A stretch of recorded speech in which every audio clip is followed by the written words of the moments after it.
पहले तो बहुत कम लोग पूछते थे बीएड के लिए, लेकिन जब से शायद एस्पिरेंट देखा है, तब से बहुत लोग पूछने लगे हैं।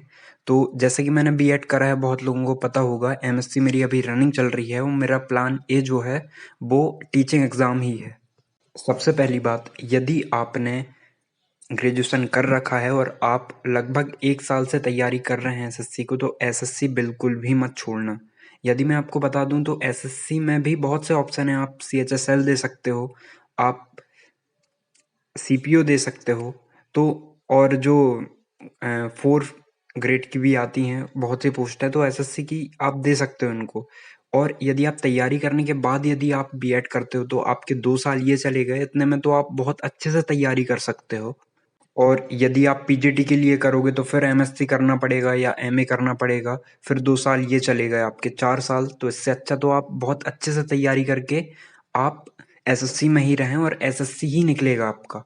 लेकिन जो कॉलेज में हैं अभी, उनके लिए सही भी है, यदि जो कॉलेज में है और यदि आपका सबसे पहली बात, जो कॉलेज में हो या ना हो, आपका इंटरेस्ट होना चाहिए। यदि टीचिंग में इंटरेस्ट है, तो कर सकते हो बीएड, क्योंकि अभी कोविड चल रहा है, आपको पता है कोरोना के कारण एग्ज़ाम नहीं हो रहे हैं, तो शायद आपका बिना एग्ज़ाम दिए 1 डेढ़ साल निकल जाए। और फीस कितनी लगेगी इसमें या पैसे आपके कैसे बच सकते हैं, तो इसके लिए मैंने एक वीडियो बहुत पहले बनाई थी, डिस्क्रिप्शन में लिंक मैं डाल दूंगा, आप वहां से जाके देख सकते हो।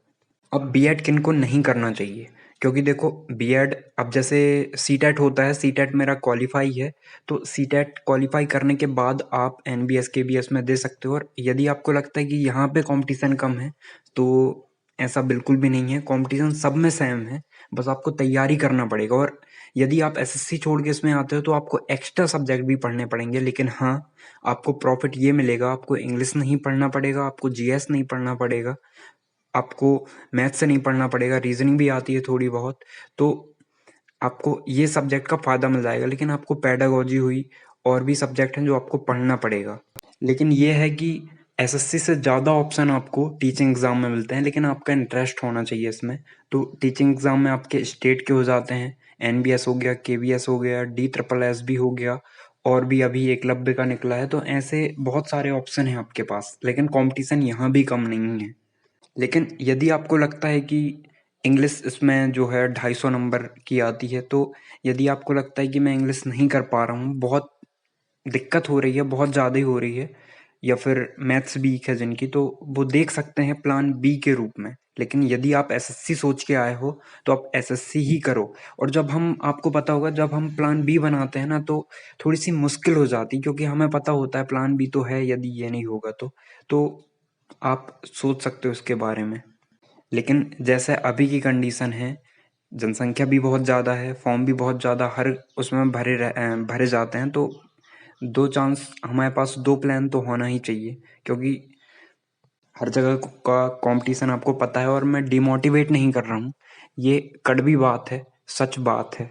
लेकिन जो मेहनत करेगा, बस आपको एक लेवल टच करना है। यदि आपने, हर चीज़ आपकी सही होती है, आपने देखा होगा कि बहुत से लोगों को, टॉपर्स को, जिनने 2-2 3-3 बार एग्ज़ाम निकाल चुके हैं। अभी की कंडीशन में 2017 वालों का रिज़ल्ट नहीं आ रहा था, तो 2018 वालों, 18 में भी उन्होंने पेपर दिए थे, एग्ज़ाम दिए थे और उनका निकला था। और फिर भी वो अच्छी रैंक लिए थे इसमें भी तो, और हिंदी मीडियम के भी थे, आपने खुद देखा होगा।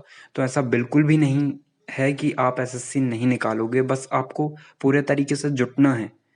यदि आपने 100% दे दिया ना, और यदि आप इंग्लिश, हद से हद कितने महीने लगेंगे, 6 महीने न्यूज़पेपर पढ़ रहे हो, हर चीज़ कर रहे हो, जो जो करना चाहिए आपको पता है, 6 महीने ज़्यादा से ज़्यादा, है ना? तो आप क्यों 4 साल बर्बाद करो बीएड में आके।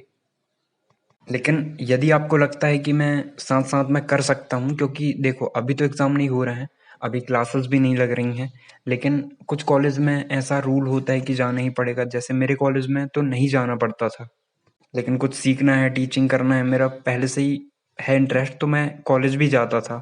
और यहाँ पे ऐसा नहीं है कि कंपटीशन कम है। यदि आपको, देखो किनको नहीं करना चाहिए, पहली बात, यदि आपके ग्रेजुएशन में परसेंट कम है, यदि आपके परसेंट 50% से कम है, तो आपको यहाँ एलिजिबल नहीं माना जाएगा, क्योंकि 50% के ऊपर ही होना चाहिए, तभी आप केवीएस एनबीएस में बैठ सकते हो। और यदि आप मैथ से भर रहे हो और मैथ्स में आपका जो है कंप्लीट तीनों ईयर का या पूरे 6 सेम का, यदि आपका टोटल जिस सब्जेक्ट से आप भर रहे हो, जैसे मैथ्स से यदि आप टीजीटी में अप्लाई करना चाहते हो तो आपके ग्रेजुएशन में जो है मैथ्स में 50% के ऊपर होना चाहिए हर ईयर में। इसके बाद जब आपका बीएड हो जाता है तो आपको सीटेट क्वालिफाई करना पड़ेगा, जब आप एनबीएस केवीएस के एग्ज़ाम दे सकते हो, डी ट्रिपल एस बी के दे सकते हो। बहुत से एग्ज़ाम जो हैं वो आपको सीटेट मांगते ही मांगते हैं। लेकिन अभी की ऐसी कंडीशन है कि आप एक सेकंड ऑप्शन लेना चाहते हो तो एक सही चीज़ है बीएड, क्योंकि इसमें पोस्ट भी बहुत ज़्यादा आती हैं, आप देखते होगे। और स्टेट में भी स्टेट के हाल तो बहुत ख़राब हैं। जैसे मेरे यहाँ ही 11 साल में निकली थी इस बार और अभी तक ज्वाइनिंग नहीं हुई है उसकी। जब मैं फर्स्ट ईयर में था बीएड के तब तो मैं भर भी नहीं सकता था, और यदि तब नहीं भरा मैंने, अभी ज्वाइनिंग नहीं हुई है उनकी, 4 साल लगभग होने चले, 4-5 साल। तो अब आप सोच सकते हो कि अब 11 साल में आई थी, 4-5 साल, ये तो 15 साल तो यही हो गए। और शायद मुझे लगता है 2011 में आई थी तो लगभग वो 2019 या 20 करीब में निकली रही होगी। हाँ, तो लगभग 8-9 साल, 11-12 साल तो हो ही गए कंप्लीट मिला के। तो ऐसा होता है। अब कब निकलती है पोस्ट टीजीटी पीजीटी की, नहीं पता। तो ऐसा होता है स्टेट में। और यदि हम सेंट्रल की माने तो सेंट्रल की हर 1-2 साल में तो निकलती ही रहती है, लेकिन पोस्ट कम आती हैं। और यदि आपको लगता है कि यहाँ आसानी से हो जाता है तो सबसे पहले आपका प्री होगा, और जिससे प्री को आप सीटेट मान सकते हो, सीटेट क्वालिफाई करना कंपलसरी है। उसके बाद एक पर्टिकुलर केबीएस एनबीएस का निकलेगा, आपको वो एग्ज़ाम निकालना है। उसके बाद आपका इंटरव्यू होगा और फिर रैंक बनेगी, उसके बाद आपकी ज्वाइनिंग होगी। तो सब में कंपटीशन है, ऐसा नहीं है कि आप बीएड में कम कंपटीशन करके आ जाएंगे। तो सब में आपको पढ़ना ही पड़ेगा और अच्छी तरीके से पढ़ना पड़ेगा। तो यदि जिनको लगता है कि वो साथ में बीएड कर सकता है तो बिल्कुल डेफिनेटली आप करो, क्योंकि अभी एग्ज़ाम भी नहीं होंगे। ओपन बुक से आपके एग्ज़ाम होंगे और लगभग आपका कहो 1-1.5 साल निकल जाए बिना पेपर दिए।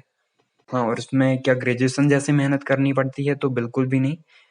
आप पेपर के 1 दिन पहले निकालोगे तो हो जाएगा बीए आराम से। लेकिन ऐसे में आपको फिर आगे के एग्ज़ाम में थोड़ी-सी प्रॉब्लम जाएगी, क्योंकि पेडागोजी आप चारों सेम में लगभग पढ़ोगे, आपकी इंटर्नशिप होगी, आप वहाँ पे टीचिंग के बहुत सारे गुण सीखोगे।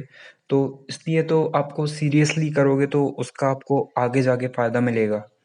लेकिन मैं बताऊँ, एसएससी का एग्ज़ाम एक ऐसा एग्ज़ाम है कि यदि आप इंग्लिश, मैथ्स, जीएस हो गया, रीज़निंग हो गया, इनको कड़े कर लेते हो, वो हर एग्ज़ाम में पूछा जाएगा। तो आप प्लान भी तो बना के चलो ही मत।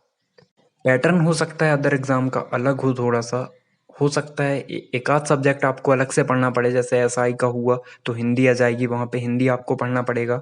वैसे ही आपको सीटेट दो या फिर आप कोई स्टेट के एग्ज़ाम दो या केबीएस, एनबीएस कुछ भी दो, वहाँ पे भी हिंदी आएगी, तो कुछ एक्स्ट्रा सब्जेक्ट पढ़ने पड़ेंगे। लेकिन यदि आप एसएससी की तैयारी कर रहे हो तो बहुत आपको फ़ायदा मिलेगा।